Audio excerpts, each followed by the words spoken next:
Presentasi yang akan kita bahas adalah perpajakan hukum bisnis di era digital. Baik, saya akan menjelaskan tentang pengertian teknologi. Perkembangan teknologi digital telah membawa perubahan yang signifikan dalam lanskap ekonomi global. Kemajuan teknologi, informasi, dan komunikasi etik telah memungkinkan terjadinya transformasi dalam cara manusia berinteraksi, melakukan transaksi bisnis, dan menciptakan nilai ekonomi. Lahirnya ekonomi digital telah mengubah pola konsumsi masyarakat, menciptakan model bisnis baru, serta memperluas jangkauan pasar secara global. Dan konsep perpajakan teknologi merujuk pada pengenaan pajak atas aktivitas ekonomi yang terjadi di dunia maya atau internet. Dengan semakin meningkatnya kontribusi ekonomi digital terhadap perekonomian global, muncul kebutuhan untuk menyesuaikan sistem perpajakan agar dapat mengakomodasi karakteristik unik dari transaksi digital.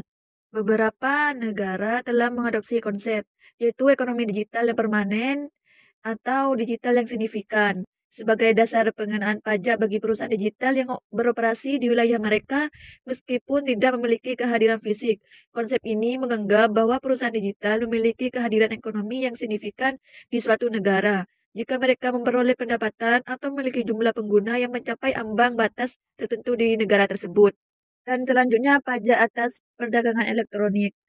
Perdagangan elektronik e-commerce telah berkembang pesat dalam beberapa tahun terakhir, didorong oleh kemajuan teknologi digital dan pergeseran pola konsumsi masyarakat. Transaksi jual beli barang dan jasa melalui internet menimbulkan tantangan tersendiri dalam pengenaan pajak, terutama terkait dengan identifikasi pembeli dan penjual serta penentuan lokasi transaksi.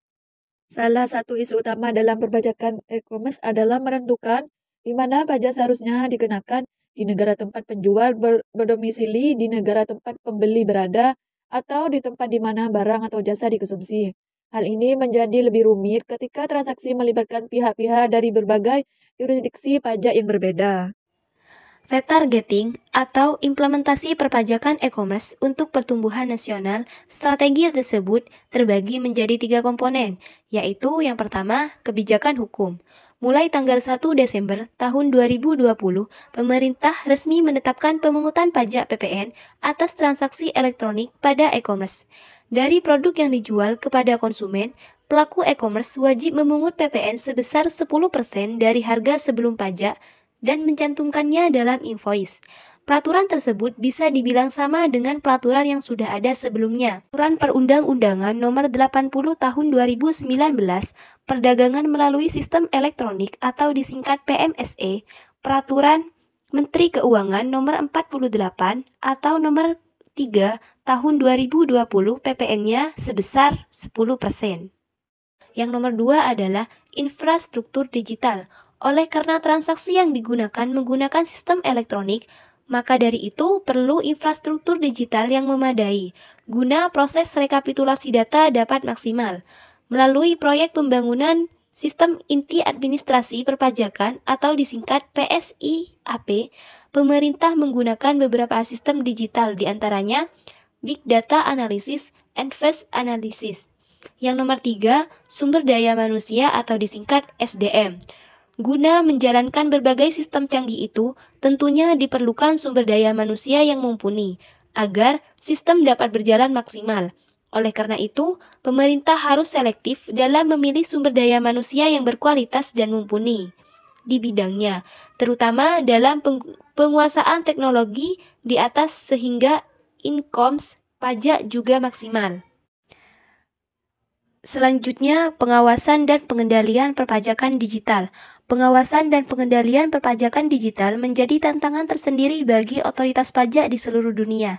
Beberapa pendekatan yang dapat diterapkan dalam pengawasan dan pengendalian perpajakan digital antara lain, yang pertama, peningkatan kerjasama dengan penyedia layanan digital.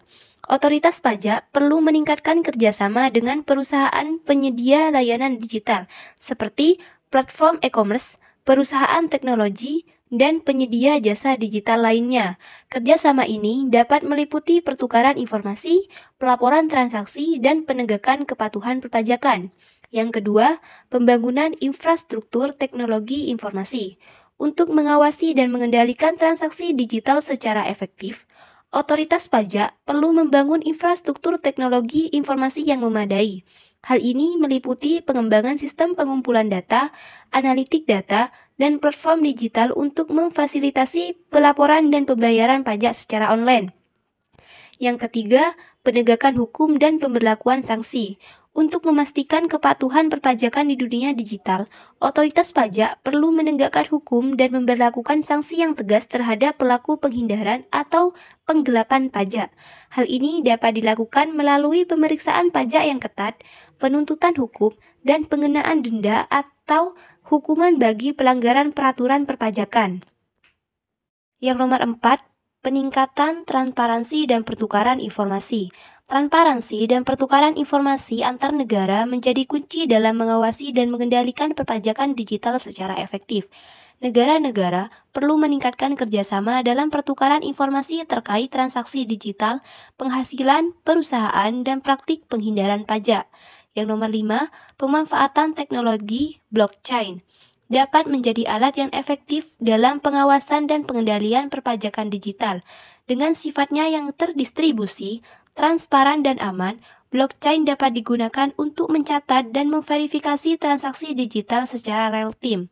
Beberapa otoritas pajak telah mengeksplorasi penggunaan blockchain dalam sistem perpajakan mereka, seperti untuk pencatatan transaksi e-commerce, verifikasi identitas pembeli dan penjual, serta penghitungan dalam pembayaran pajak secara otomatis.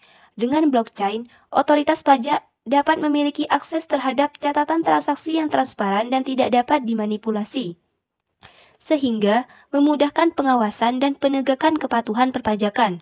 Yang nomor 6, pendidikan dan sosialisasi kepada masyarakat. Selain upaya-upaya di atas, pendidikan dan sosialisasi kepada masyarakat juga menjadi penting dalam meningkatkan kepatuhan perpajakan di era digital. Otoritas pajak perlu memberikan edukasi kepada masyarakat mengenai kewajiban perpajakan dalam transaksi digital, serta memberikan panduan yang jelas tentang cara pelaporan dan pembayaran pajak yang benar. Kerjasama internasional dalam perpajakan digital.